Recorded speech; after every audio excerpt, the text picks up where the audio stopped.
Welcome to Elevate Springfield, where we will dive into strategies and stories that help you rise to your full potential. Each episode, we'll talk about how you can take intentional steps to elevate your life and your business while making a meaningful impact on those around you. Along the way, we're going to bring in the change makers from our community that are already elevating. We'll bring the actionable strategies, you bring the discipline and follow through, and together we can elevate Springfield. All right, let's go, Springfield. Time to 10x your life, your business, all of it. Time to crush those goals. Time to get after it. Let's go. You are listening to the Elevate Springfield podcast. Robert Farrell here, certified 10X coach, speaker, and mentor, here to bring you actionable strategies. You bring the discipline and follow through, and together we're going to elevate Springfield. We're coming to you again from beautiful downtown Springfield in the Big Dog Construction Studio. Hey, we've got so much going on in Springfield right now. Make sure you are participating. Get out there, network with folks, be a part of the community, support local businesses, support local nonprofits, and let's go. We can all grow together. So, hey, another great episode for you today. We're going to get right to our guest after the break. Hey, Springfield, when it comes to reliable, high-quality roofing, you don't want to leave things to chance. That's why you should reach out to Acosta Angeli Roofing, your local roofing experts serving Springfield and surrounding communities. From quick, dependable repairs to full replacement, from residential to commercial, they are your trusted pros. Call them today at 217-993-2748 or visit their website to book your free quote and inspection. Don't wait. A little leak now could lead to major damage later. Trust the local experts, protect your home, and get peace of mind with Acosta Angeli Roofing. All right, and we are back. Joining me in the studio now, Josh Smith from the University of Illinois Springfield. Josh, how we doing today? Absolutely wonderful. I'm excited to talk about a new degree pathway you guys have, and a little bit of everything that you guys do out there, the Orion Lab and the whole nine. But before we get into all that, let's learn a little bit about you, man. Tell me a little about your background. Yeah, so I grew up here in Central Illinois, been here my whole life. Started out at Riverton High School and ended up going over to Lincoln Land and then to UIS. And that's kind of leading into why I'm doing what I'm doing. So graduated from UIS, really had no idea what I was going to do with my bachelor's degree. Talked with my department head and he said, well, if you don't know what you're doing, go on for your master's. So went for my master's and walked across the stage, and that was during the 2008 housing crisis. Yeah. And had no idea what I was going to do. Had a job offer on the table that got revoked at the start of the year, and they put me in a unique position. And my department head was like, we can have you teach part-time until you find a place, and started teaching and then immediately found a full-time job as well. So I hopped out in industry and was a programmer for quite a while and was teaching on the side as well, and decided I wanted to teach full-time and didn't want to give up the industry job either. So ended up working 2 full-time jobs for quite a while. Yeah. So you're a programmer around here then? Yes. Okay. Yeah, I worked for Department of Revenue and then Midwest Insurance out on the west side of town. Yeah. A workers' comp company. So did that for a few years and decided that 2 jobs wasn't the way to go. Working almost 100 hours a week every week just wasn't it. Right. So I did the old pros and cons list and teaching one out, and ended up putting in my letter of resignation at an industry and have been teaching full time ever since. Nice. That's what do you love most about teaching? Seeing the light bulb come on. Yeah. Being able to work with a student and get them to that breaking point where they're really frustrated, and then all of a sudden it clicks and they're like, oh, I see it. I see what you're talking about. I see the reason for this, and seeing that light bulb come on, it just never gets old. Right. Did you think back when you were at Riverton that you'd ever be a teacher? Absolutely not. Right. Absolutely not. Whenever I went to college, I grew up in the era where my parents told me I had to go to college. There was no exception. So went over to Lincoln Land, got my associates in science, just really general. And they asked me what I'm going to do. I said, I have no clue. They said, well, then you're going to keep going to college. So I walked over to UIS. Grew up here my whole life, never knew UIS existed, even though I played soccer out at UIS, but didn't know what it was. Right. So walked over and they're like, hey, you have to pick a major. So I went down the list and was like, computer science. I like computers. I'll give that a shot. And that's how it stuck. And then wanted to get out in industry and start making money. And as I was going through my master's degree, I was a graduate assistant. So I was able to spend some time in the classroom and really started to like that. And that's where I had the opportunity to teach as an adjunct, and it hooked me. Right. Now you said you're a programmer for a little bit. What does the day-to-day look like for a programmer? People hear that a lot and like, oh, I'm a programmer. Yeah, okay. Well, what does that look like for somebody? It depends on the level that you're at. If you're just starting out, it's a lot of just reading code and trying to solve a problem that you have no idea how it's there or why it's there, and you're just trying to piece it together, trying to kind of be like a detective. But then as you get a little bit more experience, you end up shifting more and more time into solving the bigger problems, the more abstract problems. So you end up in a lot more meetings, and that stuff I really loved. I loved being able to look at the big picture and see how things tie together instead of looking at a million lines of code and trying to figure out which one character is out of place. Right. So more the big picture development type stuff. Yep. But there's options for everyone whenever it comes to programming. You can be what we call the code monkey, where you're in code 24/7. Literally just code all day. That's all you're doing. And some people love that, but that was just not for me. Mm-hmm. Has that changed with AI and everything? It has. The coding side of it? It has. So with AI, they're not solving every problem with AI, but they're giving us a really good jump start. Right. The people that are really advancing when using AI, they're using it as a tool. And it's just a jumping off point. It's a way to get you 3 steps down the road in a 20-step process. Right. And the more you understand about AI, the more you can have it help you. I like to remind people, especially our generation, when Google came out, we had this search engine that was an amazing thing, but you didn't know how to use it. And now we have what we call Google Foo, where you go to Google and you're like, I need this very specific thing. And 99% of the time you can phrase your question where you hit that I'm feeling lucky button. Right. Because you know how to use that tool. AI is the same way. If you know how to use that tool, it's going to help you tremendously. If you don't know how to use it, it's going to cause some problems. Sure. You mentioned the quote unquote code monkey you talked about. Does AI play a larger role in maybe their role because they can get some of that baseline in before they do the rest of the coding? Yeah. And that's one of the reasons for the big pushes with that, is because there's so few people that want to just be a code monkey. Sure. And the reason that AI is being utilized in places is because it's all places no one else wants to do the work. Human work is actually really cheap. AI work is actually really expensive. So it doesn't make sense for businesses to use AI unless they don't have another option. And if people want to do the work, they're going to let you do the work. Explain why that is, because I think a lot of people, when they just heard what you just said, that AI is expensive and people are cheap, they might have thought it was the opposite. You really do think it's the opposite until you start looking at how much the data centers cost, how much the servers cost, how much the tokens that you're using in AI cost. There was an article that there's a startup that I was reading about, and they're worth about $10 million.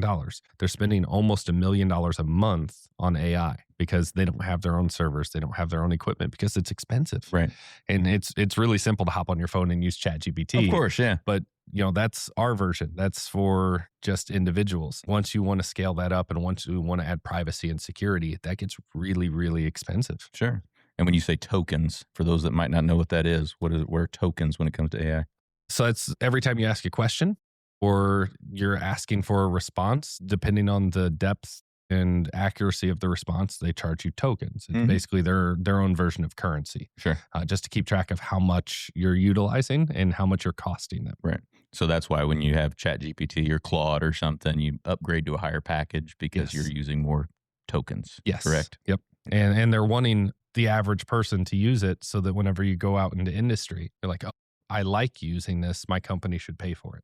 And then that's where they're making their money, is getting the companies on board to say, we're not looking at an individual. We want to have your entire company come on board with 500 people. And then we want to secure it so that no one can see the questions you're asking and the data that you've got. Sure. Was your master's in computer science of some kind too? Yep. Okay. So when you were going through that, I think a lot of people don't realize like how long AI has been around. Some of the applications that people use now are more recent, but AI in general has been around for much longer. So was that part of your curriculum that you were going through? Yeah. I took an introduction to AI class. We learned how to build AI agents that solve problems. That's essentially all we've been doing with programming for a very long time, Right. is mimicking intelligence. And we still don't have a general AI, something that you can just go and it can solve any type of problem like a human can. Mhm. Where, a human can walk up and look at a situation and piece together things that have no relevance to the actual problem, but all those things help solve the problem. Right. We don't have an AI that can do that yet. When we get there, that's going to change some things. Sure. But that is the direction that we're heading. And that's like the holy grail, is you have this one AI agent that you can talk to about anything and everything, and it's absolutely specialized in all areas. Are there any companies out there that are getting close? They're all trying. Yeah. Every one of them is pushing for it, because the first one to do it is going to be the one that really breaks through. And like right now, you open up ChatGPT and you say, oh, I want to generate a picture. Well, you have to go select a drop down that says, I want to use picture generation, because you're using different AI models to do specific things. And if they finally get to one that does everything, they're going to be ahead of the game. Right. Do you have a favorite for personal use, whether it's ChatGPT, Claude, whatever? I use a little bit of all of them, Uh-huh. and I like to have them compete against each other, because they all use their own reasoning. Everything that we're doing right now is just statistics, and you ask it a question and it's ranking the probability of whether or not you'll like an answer or not, and then it gives you the one that has the highest probability. Basically, our AI right now is a kid, and you're standing there with a lollipop and you ask it a question. It doesn't care if the answer is right. It's trying to give you an answer to get the lollipop. Gotcha. Okay. And it doesn't matter if the answer is grounded in reality. Mhm. And some AIs lean more towards reality. Some lean more towards getting that candy. Okay. All right. Do certain ones do better at different tasks? Oh, absolutely. Whether it's writing or creating the images and all that stuff. Yeah, absolutely. There's some that have been specialized in to do very specific things. Department of Defense just had one test out their security systems, and our security systems failed miserably. Oh no. It actually gained access to almost every single system that they had to attack. Really? And it was in a very well-regulated test environment. Sure. But it was extremely shocking at how quickly it was able to That's what I was going to ask. system. Do you have like a time frame on how I quickly it was able to get into everything? I didn't see the details of the article, because the article that I read was like 100 and something pages, Okay, and yeah. I was skimming. Because that wouldn't be any good.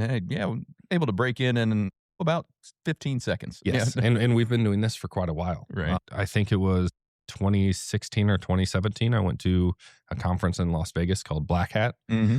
And then there's also DEF CON. And at DEF CON, they had server racks on the stage and had a simulated system. And you had to have your automated system break into their system. Mm-hmm. And they were doing it in seconds. Wow. And they were finding vulnerabilities that the people that built the game didn't even know were there. And they were, the teams were actually, the purpose was to break in and then document how you broke in. Well, one of the AIs, they even went further and said, I broke in, I documented how I broke in, and I fixed it. Wow. So that no one else can come in behind me. And they were doing this 10 and 12 years ago without a problem. Uh-huh. Yeah, no, it's crazy. Just because it's become more prevalent now and there's these more individual applications that people use, I think they fail to realize how long this stuff has been actually around. And this has been around since before I was even born. Mhm. This was the holy grail when computers were thought of. Right. We came up with the Turing test a very long time ago to determine if a computer could be detected as a person. Mm.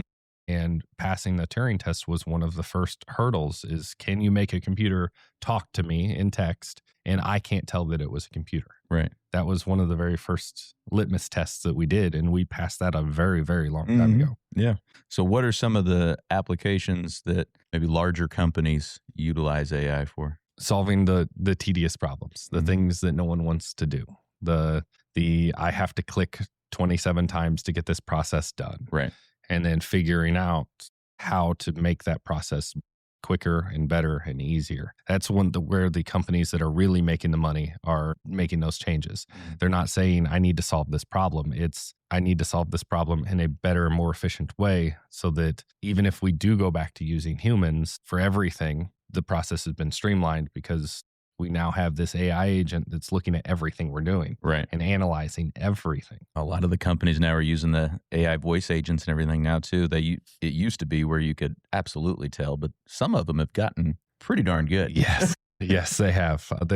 Google has one that you can actually tell it that you need to make like a hair appointment, and it will call the barbershop and make an appointment and have a conversation with them. And it is very difficult to tell that it's not a human. Absolutely. Because they think they stutter on purpose. Yeah. They're a computer. They don't need to stutter, but people do. We have filler words, and they've programmed that in to make it more human. Wow. Yeah, one of the software programs that I use, they are really good with the voice agents, and I'll call it occasionally just because I want to see how good they've gotten. Yes. So I'll try to test it and go different routes, and it's gotten it every single time. Yeah, every one of them. Yeah, they are very, very good, and the more you use it, the better they get. Yeah. How far are we out from it just being able to code out anything, and there's really not a whole lot of manual coding anymore? Depending on who you talk to, we're already there. That's what I was going to ask. I'm feeling we're pretty darn close, right? Yeah, there's a couple of key industries that drive a lot of what we do when it comes to computer science. Video games is one of them. Mm-hmm. Video games is a $1 trillion industry. And GTA 6 just released, and they're hoping within 24 hours their pre-sales hit $1 billion. So it's a big deal. Yeah. And a lot of them are using AI for almost everything because it just speeds the process up.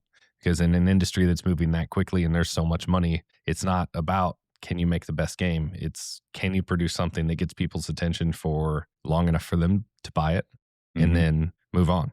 Right. Because everyone nowadays, we have such an attention issue where we want to jump from one thing to the next that you're not playing video games for hundreds of hours anymore. Right. It's I'm going to buy this thing. I'm going to spend 3 or 4 hours and then I'm going to move on. Right. And there's some games like GTA 6 that people will spend hundreds and hundreds of hours on. And that's where the AI really comes in because they can say, we have someone that's going to be looking at every nook and cranny in this game. We need to make sure it's perfect. Back when I was growing up, they had game testers. They would mail you a game and say, test this game. And they would give you a checklist. You would have to run into corners, play the game. Right. And you weren't actually there to play the game.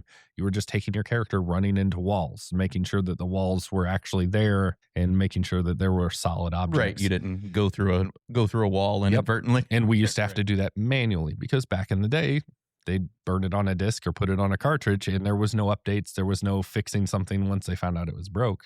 So we had to do it manually. Right. And now there's none of that. Wow. That's pretty cool though. So. It's revolutionized that industry and filmmaking and everything else is soon to follow. So you've been at UIS for a while now. How has that changed your computer science curriculum? We are constantly going through and trying to figure out how we can better serve our students and how we can better prepare them for the future that's to come. Right. One of the hard things about higher education is my old boss told me we can't just have sight, we have to have vision. And sight is seeing what's in front of you, vision is seeing what's around the corner. And if all we're doing is dealing with what's right in front of us, we're behind and we're not preparing the students for what's to come.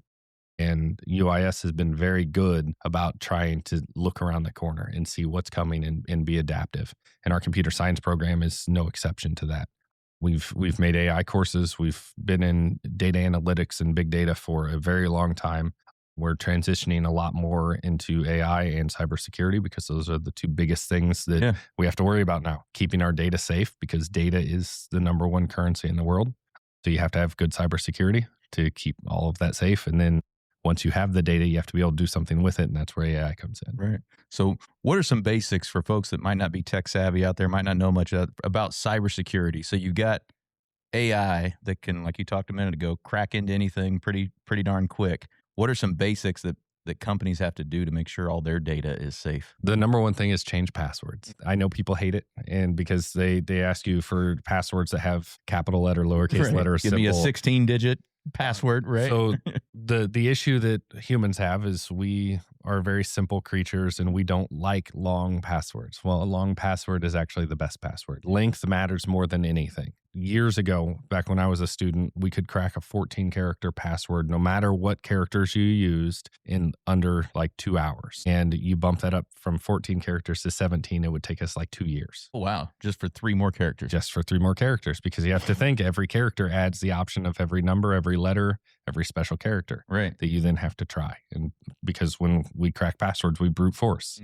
And now with AI, we don't brute force as much because we know that passwords were made by humans and they're not going to have 27 random symbols. they'll have their dog's name or the place they grew up or a favorite word or something like that. Right. So AI starts targeting passwords a lot better. And that's how they're able to get in a lot quicker. Right. So does it actually go through, hey, this person had a old dog named Pete. And Yep. So there are AI tools that do that, that look you up on social media and find all the things about you and try and guess your passwords based on the information you have. Then there's other ones that just brute force it. Right. The average person like me and you, most of these hackers don't care about our information. Right. We're not where the money's at. But if they can get our information that then leverage that into getting into somewhere else, then that can turn into something pretty important for them. Of course. So when you say brute force and you're talking about all those different characters there, how does it actually work? If that brute force attack, what is actually happening? So if you log into a website and it says, hey, you need a 7 to 10 character password, and it needs to include this, this, this, and this. What it's going to do is you start off and you say, okay, you need 7 characters. I'm going to start with all A's. And then I'm going to try 6 A's and 1 B. And then 5 A's, 2 B's, 4 A's, 3 B's, and cycle through every possible combination. Imagine your garage door code. Right? You walk up to your garage door, you got a pin pad, it's 4 digits. You can get into that eventually. Right. 0, 0, 0, 0, enter. That didn't work. Add 1 to it. Try it again. Keep going. Eventually, you're going to get it. That's what brute forcing is trying every possible password until you find the right one. Okay. And is that a software program that runs? Yes. Just for people out there that might not know anything about this, that's a software program that runs and it just goes. Yes. And it's trying it thousands, if not millions of times a second. That's why like Windows now, if you mistype your password, it hesitates and it waits and waits and waits. And then it tells you incorrect password. It knew immediately, right? But it's slowing it down so that even if it's being done automatically, there's a delay. Okay. So if someone is going to brute force it, it's going to take them quite a while. Yeah. So they are increasing the time 4 or 5 fold or whatever it could be just to prevent some of that brute force attack. Okay. I didn't realize that. That's pretty cool. That's why there's that big delay when you mistype your password that you're like, okay, I know I mistyped it. Just let me retype it. So next time when I'm frustrated that I know I did that and it's just taking forever, that's why. Yep. All right. So I know you guys have a cool new program starting that's aligned to some of this other stuff you're doing, but also adding some other things. The U of I Champaign, of course, is known for a phenomenal engineering program, but you're bringing some of that right here to Springfield, right? Yes. So we're not looking to compete with Champaign. We're looking to complement them. Yeah. So what we did was we looked at our specific region because at the UIS, we're a regional public university, and we need to look at the students that we want to serve in the community that we want to serve. And we did some sampling. We talked to some businesses, figured out what problems they were having. And everyone around here can hire professional engineers, people at the top of their game that have gone to Champaign or Chicago or Purdue or Michigan and got their master's degree. They've got their state licensure. They can hire those people. They can also hire the technicians, the people that come out of 2-year schools or trade schools. We've got a lot of amazing trade schools and a lot of amazing community colleges that are giving 2-year degrees, but then that leaves this pretty large gap right in the middle. And that's what our area is experiencing. Here, there's a lot of companies that are paying for these professional engineers and having them do work that's below their title because they can't get anyone else because of how large that gap is. So we did a lot of research and analysis and figured out that what we can offer is an engineering technology degree. And this engineering technology degree is getting students into engineering, but without quite as much math. The rigor is still there. It's just the math isn't as formalized. The approach that we're taking is different than higher education is used to. Higher education, they use what I call just in case. So if you're going to go into engineering, they say, you might need the Calc 1, Calc 2, Calc 3, all of this abstract math. And what we're doing is we're doing what's called just in time. So we talk with the employer and say, hey, if the student's working for you, what math do they need to know? And when are they going to need to know it? So if they're in the field working, we say, okay, you're going to need to understand how this concept works in 3 months. So we build a curriculum that says in 3 months, you're going to get to that point. So we're going to teach you the theory. We're going to go through the lab simulations, the well-curated experiments, and then you're going to implement it out in the field. So you're learning it just before you use it instead of learning it and then hoping that you can recall it at some point later. 7 years down the road when you might need to use it or something. Yeah. And another thing that we're really focusing on is we're using what's called a work-based learning model. Mhm. So this again flips a little bit of what we do in higher education on its head. And we're learning from those trade schools and community colleges where the students need hands-on work. Right. No one wants to hire someone that in theory knows how to do something, but has never actually done it. And that's where higher education, so many people have said my degree is useless because they learned in theory how something works, but nothing ever in the real world works how it does in theory. That's just life. Yeah, that's the way it is. So our degree, we're looking at being extremely transfer friendly because I told you my experiences going from Lincoln Land over to UIS. My transfer experience was not great.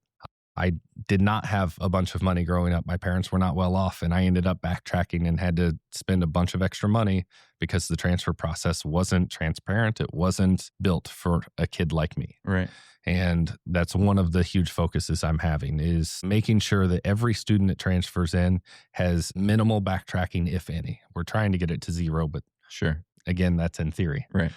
So transfers in or a freshman coming into college, we'll accept anyone, even the lifelong career learners. We'll accept them, give them credit for what we possibly can, and then get them moving on. The idea with our degree, though, is you spend the first 2 years wherever you're at doing the general education, getting the foundations, understanding how engineering in general works.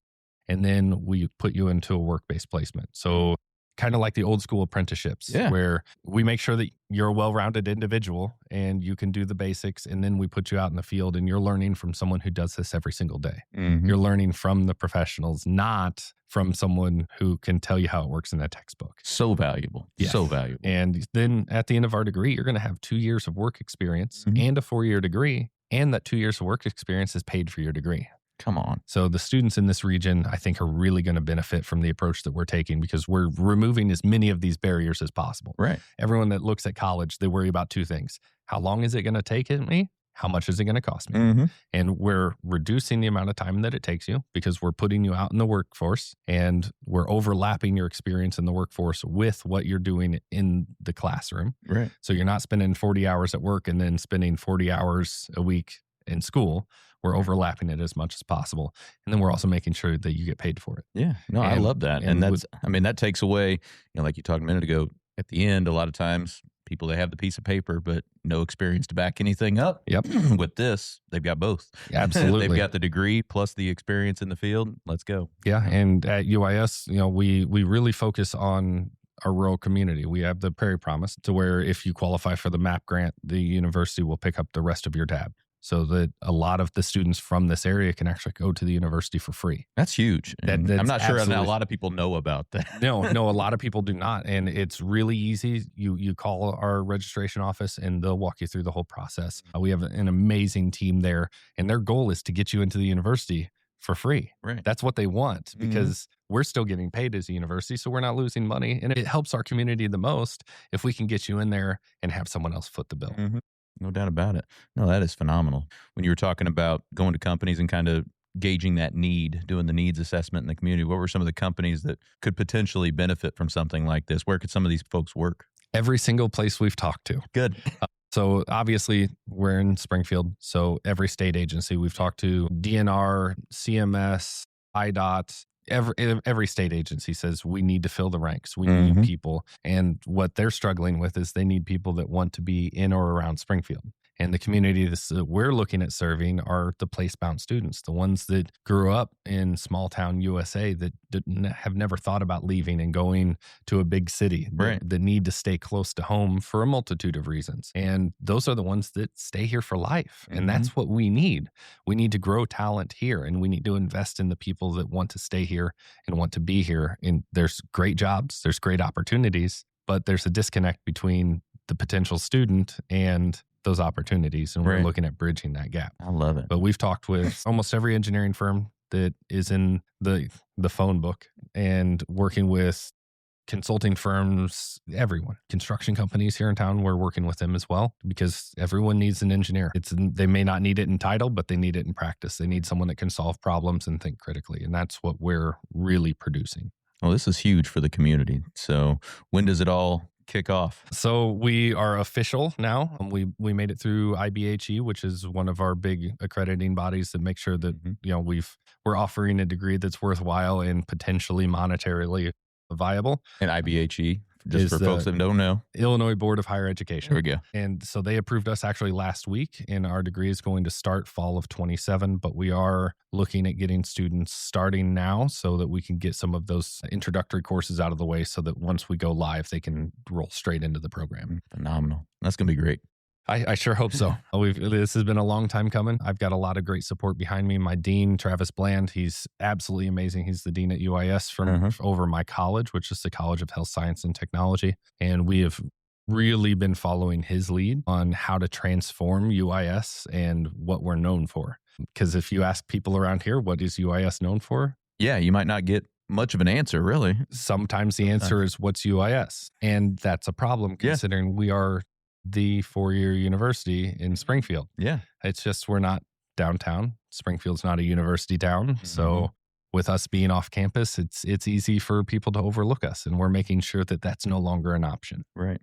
So in all your years at UIS, whether it's in computer science or whatever, you've had any big student success stories that have gone on and done big things that built companies, whatever? So we've got quite a few that have started their own companies. We've had students come through that have paid for their schooling based on what they were doing. We've got a couple that work at like Roblox. We've got some that work at Google, some that work at SpaceX. I had a student last spring that was like, hey, I can't take my midterm because I'm going to be in Houston launching rockets. I was like, yeah, okay. We can work that. We can work something out. I was like, I'm going to need like a letter from your boss. Right. Well, I got one. And I was like, yeah, no, absolutely. Go fire that rocket. There you go. You can have an extension on this because he was in the secure room that once they get to site, they can't have outside communication because everything is that secure there. They have no internet. They have no access to the outside world. And he was one of those people. So cool. We've got people that are high up at Microsoft and Google and Tesla. We've got them all over. UIS, even though we are a small campus, we have a huge footprint. Right. You guys have had a strong computer science program for a while. This engineering is phenomenal, but the computer science side, you've always been known for your computer science in recent years, right? Yeah. Since about 2010, the computer science department has been about 20 to 25% of the entire university. Which is pretty big. We averaged between 9 and 1,200 students. There for a while, we got up to like 14 and 1,500. Wow. Back when immigration laws were a little bit easier and visas were handed out a little more freely. Sure. But we've still got a strong cohort of students, and we are consistently the largest department on campus. Now, I always love hearing the stories of what people either from Springfield or are here in Springfield are doing nationwide, around the world, and like all those companies that you mentioned at high level positions in these from people that went to school right here in Springfield or are from right here in Springfield is just cool. Absolutely. I love hearing that. Absolutely. And I love the ones that come back and reinvest, that move their companies back here and have their headquarters here. And people always ask, why Springfield? Why not? Why not? Yeah. Why not? It's a perfect town if you want to have peace and quiet, but still have the opportunities of a big city. And we've got all the hustle and bustle. We're downtown right now. You can hear trucks and cars outside. And it's wonderful if you want it to be. And if you don't like that, don't be downtown. You've got plenty of other options. It's not like a big city where that's all you get is big city. Springfield gives you quite a bit of every option. And it really is kind of like UIS where you get out of it what you put into it. Right. If you want something in Springfield, it's here. You just have to look for it. You have to find it. And it'll be exactly what you want it to be. Love it. So you have maybe it's a hidden gem. Maybe more people know about it than I think, but you've got a pretty cool lab that you operate that is a blend of, I guess, computer science and some engineering and all the stuff, right? You've got the Orion lab that you run there on campus. Tell us a little bit about it. Yeah. So one thing that I did a few years ago was look around campus. I was actually trying to find a 3D printer and talk to some people, and they're like, oh, so-and-so has one, and so does so-and-so.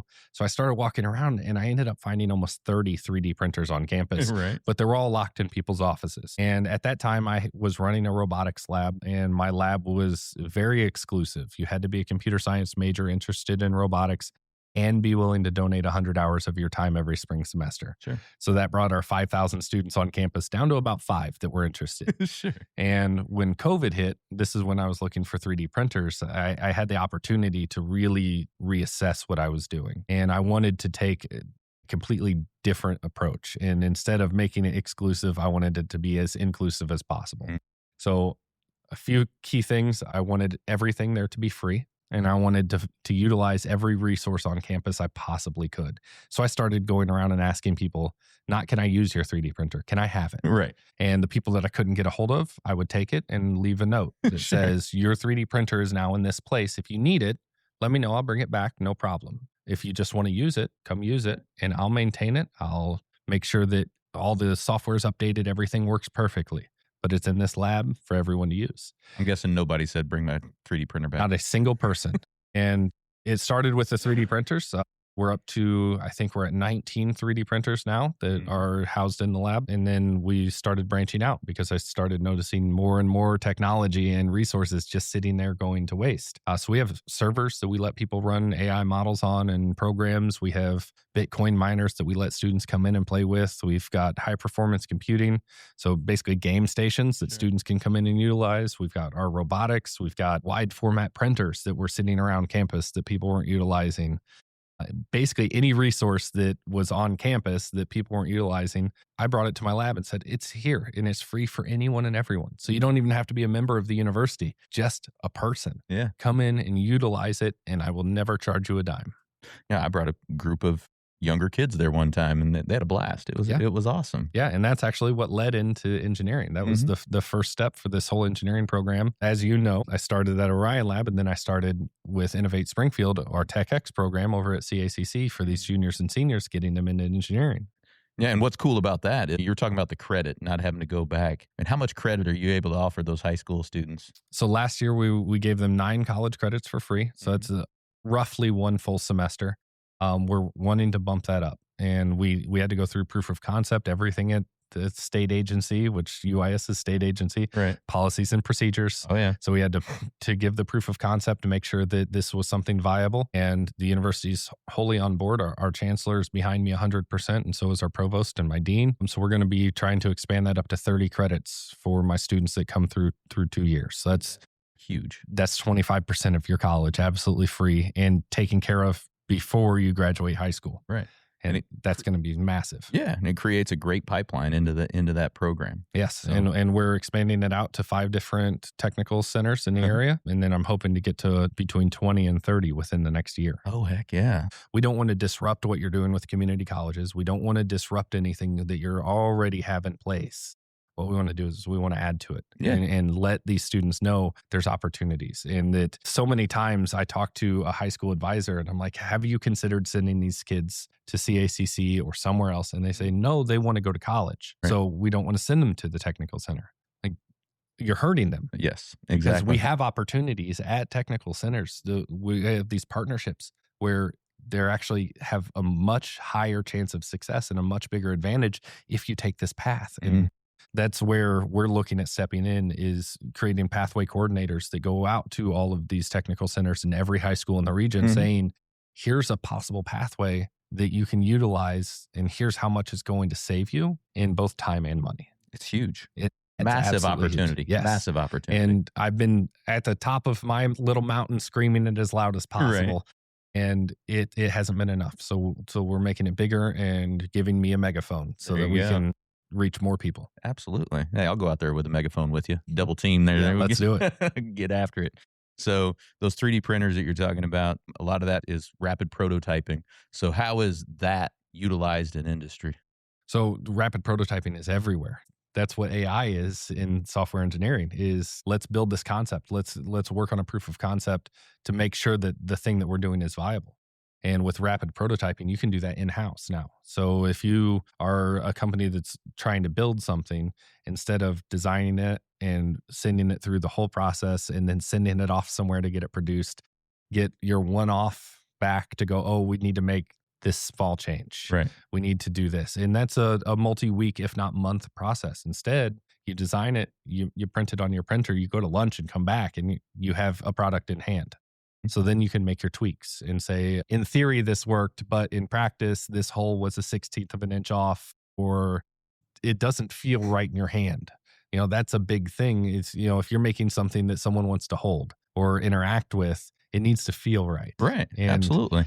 designing something online, it's really, really hard to find out if it feels right. Right. And if you can print it and you can get it in your hand, you can go, I really don't like the way that this is contoured. It needs to be contoured slightly differently because the way your hand sits. And being able to do that and go through that very quickly, normally we can get through that type of iteration multiple times in a week, where if you were using the traditional manufacturing process, you're 6 months out to get through that same process. So we're making it really fast and really cost effective. Yeah, that's so cool, because I think a lot of people, when they think 3D printers, they might just, making little trinkets, making the little things. I make so many of them. Right. But that's what gets you hooked. Yeah. And then you start, people always ask, well, what can you make with it? I'm like, well, what can't I make? If you imagine it and you tell me what you want, we can make it. It may not be the quality that you need for something that's going to have heavy use, but we can do the proof of concept and we can get it really, really close. And then you can go out in industry and go to a manufacturer and say, I need this mass produced. Right. Love it. Well, so much cool stuff on the computer science and engineering side. Let's flip over to the personal side a little bit. Anything you do to elevate your life personally? All the time. I try. So I drag race. I do a little bit of the exact opposite of what you would think of a computer scientist. Is I go out and try and go as fast as I can. And with the racing that I do, it's all about consistency. And engineering plays a huge role in that. So it's kind of full circle. You just have to search for it. Sure.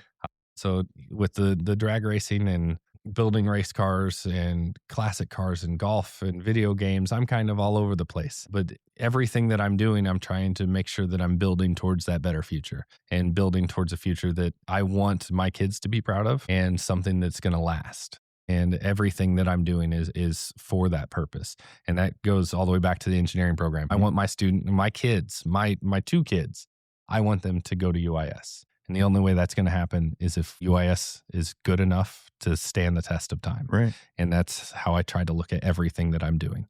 Is what I'm doing for the greater good of my goals? If it is, let's do it. If not, we need to cut it out. Come on. Josh Smith spitting some fire here. Let's go. So you said you race, but you also build the cars? Yes. You're part of the build too? Yes. So with drag racing, it's insanely expensive. Uh-huh. I'm a teacher, so I can't just send my cars off and have them built. Right. So we'll have the chassis built by a professional because that's safety. I don't want to do that myself because they're certified. We've got certified welding instructors, CWIs, that some of them have actually went through the CACC program. So they build the chassis and then I take it from there. I wire the car, I assemble the car, I make sure that everything is up to spec, and then we go get it inspected. We build our own motors and we do everything. Yeah. And it's just me and my dad. Love it. So cool. Well, Josh, so much great stuff today. I like to close with these last couple of things. Let's give the audience a piece of advice, one on the personal side, one on the professional side, to help them elevate their life or business. I'll give you one that'll cover both. Go for it.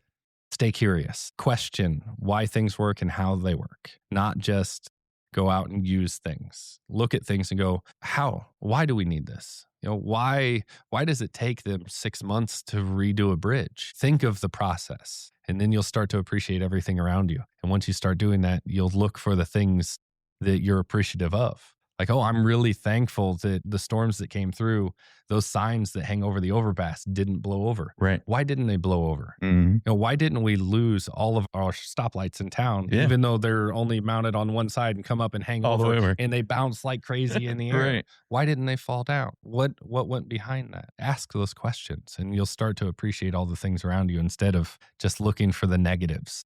Because if you start focusing on the positives, nothing but positive things are going to happen. Come on. And is there anything we can do community-wide to help all of us here elevate Springfield and the surrounding communities? Be passionate. That's it.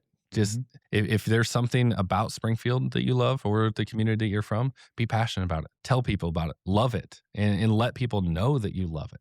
Because if they see your passion is like a little fire. Yeah. It spreads. And you can be passionate about the most ridiculous thing. Like when I was growing up, we had in Riverton, we had 3 different parks we could go to. One of them, the grass was the smoothest and nicest grass. And as a kid running around barefoot, I was so passionate about that grass. People would be like, hey, you want to go to the park? Yeah, but I'm not going to the one by your house. I want to go to the one over here. We're going to the good grass. I'm kicking off my shoes and I'm running barefoot because that's what kids do. And it feels better. And I was passionate about that, and finding that and getting that almost childlike giddiness about things makes everything so much better. Like you find a coffee shop that you love here downtown, tell everyone, buy them coffee. Say, hey, I know it's out of your way, but here's a cup of coffee. I went and got one for you because it's that good. And we do that, and that will elevate Springfield beyond belief. There we go. Well, we're passionate about Springfield on this show, so that's what we're going to continue to try to do every single day. Well, Josh, appreciate you spending some time with me. If somebody wants to check out more of what you're doing, where should they go? UIS.edu. So that's the number one place to start. Our engineering program is all over the front page. If you just Google UIS.edu and Josh Smith, you'll find me. I'm all over. I've got articles everywhere about everything that I'm doing. My email is jsmit6, and that's at UIS.edu. There we go. So that's hands down the best way of getting a hold of me. Awesome.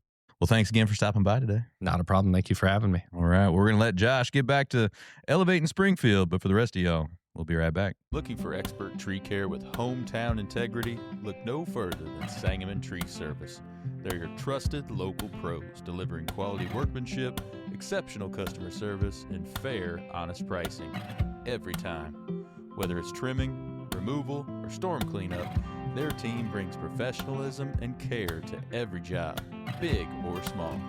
Call the name your neighbors trust, Sangamon Tree Service, or visit them today at sangamontreeservice.com. Sangamon Tree Service, rooted in quality, built on trust. Looking for personalized insurance with hometown care? David Hilst American Family Insurance Agents here to help you protect what matters most: your family, your home, and your dreams. Whether it's auto, home, life, business, David and his team are proud to serve the Springfield community with trusted advice and reliable coverage. Local service, real relationships, peace of mind. Call today or stop by their office. They can build your dream protection plan together. Call 217-726-6343. Well, thank you for joining us today, everybody. Appreciate you making us a part of your day. Hey, don't forget, while you're out on social, check ours out. You can check my personal one out at Robert Farrell at everywhere. Check out those Elevate Springfield pages, those Big Dog Business Coaching pages as well. Check us out over on YouTube. Give us a subscribe, give us a like or a follow on any of those channels. We would certainly appreciate it. So, hey, take what you learned today. You bring the discipline and follow through, and together, that's right, y'all, we're going to elevate Springfield. Be great.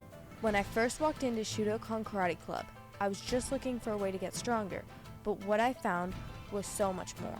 Here we train in traditional karate, the real stuff, passed down through generations. Every punch, every kata has purpose. I've learned self-discipline, confidence, and how to protect myself. Not just in class, but in real life.